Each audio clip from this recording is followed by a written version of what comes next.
بسم اللہ الرحمن الرحیم۔ اللہ رب العزت نے جس ہستی کو اپنے محبوب کا سب سے قریبی رفیق اور یار غار بنانا تھا، اسے تمام اوصاف حسنہ کا جامع بنایا۔ اللہ رب العزت نے سیدنا ابو بکر صدیق رضی اللہ تعالیٰ عنہ کو جہاں دیگر اوصاف میں نمایاں مقام عطا فرمایا، وہاں وصف سخاوت میں بھی اعلیٰ و ارفع مرتبے سے نوازا۔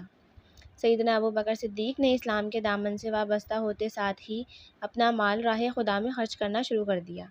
آپ ایک مالدار تاجر تھے۔ جس وقت آپ نے اسلام قبول کیا، اس وقت آپ کے پاس 40,000 درہم تھے، جبکہ ہجرت کے وقت صرف 5,000 درہم باقی رہ گئے۔ 5,000 درہم کے علاوہ باقی سارے پیسے آپ نے اسلام اور مسلمانوں کی خدمت میں صرف کر دیے۔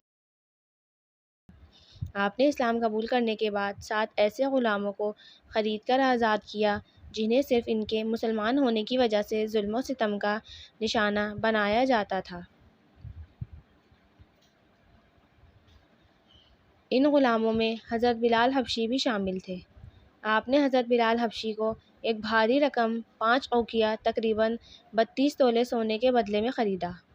جب آپ نے حضرت بلال حبشی کو اتنی بھاری رقم کے بدلے خرید کر آزاد کیا تو کفار آپ کی اس سخاوت پر یہ اعتراض کرنے لگے کہ شاید آپ پر حضرت بلال حبشی کا پہلے کوئی احسان ہے جس کا بدلہ آپ نے انہیں آزاد کر کے چکایا ہے۔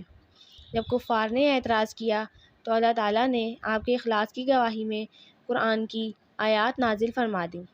ارشاد فرمایا، اور جو سب سے بڑا متقی ہے وہ اس جہنم سے دور رکھا جائے گا جو اپنا مال دیتا ہے تاکہ پاک ہو، اس پر کسی کا کوئی احسان نہیں ہے جس کا بدلہ اتارتا ہو، بلکہ وہ تو اپنے بلند رب کی رضا کے حصول کے لیے دیتا ہے اور عنقریب وہ راضی ہو جائے گا۔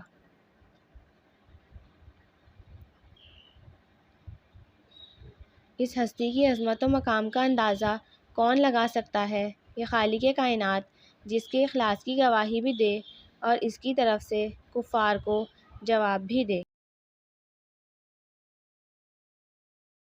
حضرت عمر فاروق سے مروی ہے کہ ایک دن نبی اکرم صلی اللہ علیہ وآلہ وسلم نے صدقہ دینے کا حکم دیا۔ اس حکم کی تعمیل کے لیے میرے پاس کافی مال تھا۔ میں نے اپنے آپ سے کہا کہ اگر میں ابو بکر صدیق سے کبھی سبقت لے جا سکتا ہوں تو آج کا دن ہی وہ دن ہے جس میں سبقت لے جا سکتا ہوں۔ حضرت عمر فاروق کہتے ہیں کہ میں اپنا نصف مال لے کر حاضر خدمت ہوا۔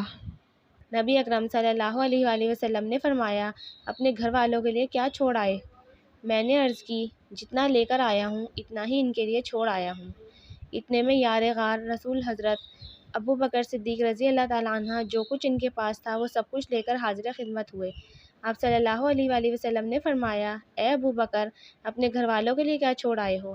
انہوں نے عرض کی، میں ان کے لیے اللہ اور اس کا رسول صلی اللہ علیہ وآلہ وسلم چھوڑ آیا ہوں۔ حضرت عمر کہتے ہیں، میں نے اس دن خود سے کہا کہ میں ابو بکر صدیق سے کسی معاملے میں کبھی آگے نہیں بڑھ سکتا۔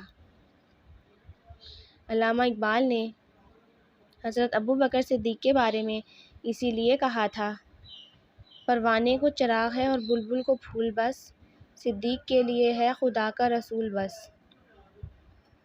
آپ نے اپنے مال سے اسلام اور پیغمبر اسلام صلی اللہ علیہ وآلہ وسلم کی اتنی خدمت کی کہ خود پیغمبر اسلام صلی اللہ علیہ وآلہ وسلم نے آپ کے مال کو اپنے لیے سب سے زیادہ منفعت بخش قرار دیا اور ارشاد فرمایا، مجھے کسی کے مال نے اتنا فائدہ نہیں دیا جتنا ابو بکر کے مال نے دیا ہے۔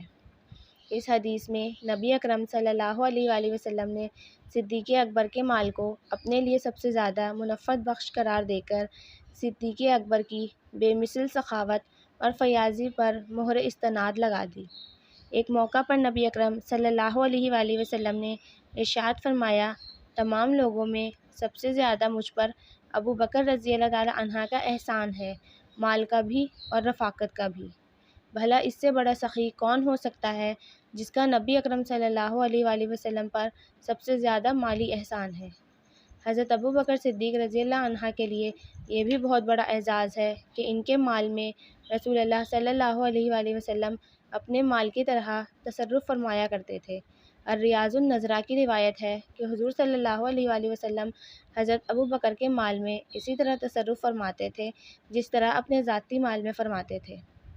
سیدنا ابو بکر صدیق رضی اللہ عنہ کی سخاوت اور مالی قربانیاں رب کریم کی بارگاہ میں کتنی مقبول اور پسندیدہ ہیں، اس کا اندازہ اس امر سے لگایا جا سکتا ہے کہ رب کریم خود آپ کے نام سلام بھیجتا ہے اور استفسار فرماتا ہے کہ آپ رب سے راضی ہیں یا نہیں۔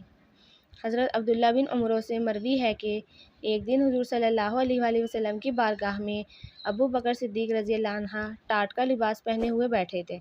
اتنے میں جبرائیل امین نازل ہوئے اور کہنے لگے، اے اللہ کے رسول صلی اللہ علیہ وآلہ وسلم، ابو بکر نے ایسا لباس کیوں پہنا ہوا ہے؟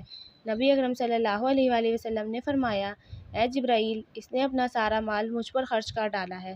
جبرائیل علیہ السلام نے کہا، اللہ رب العزت آپ صلی اللہ علیہ وآلہ وسلم پر سلام بھیجتا ہے اور ارشاد فرماتا ہے کہ ابو بکر سے کہیں کہ کیا تم اپنے اس فقر میں مجھ سے راضی ہو یا ناراض؟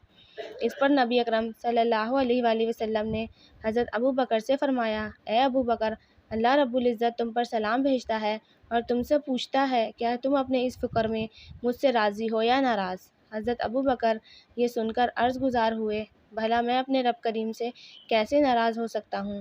میں تو اپنے رب سے ہر حال میں راضی ہوں۔ میں اپنے رب سے راضی ہوں، میں اپنے رب سے راضی ہوں۔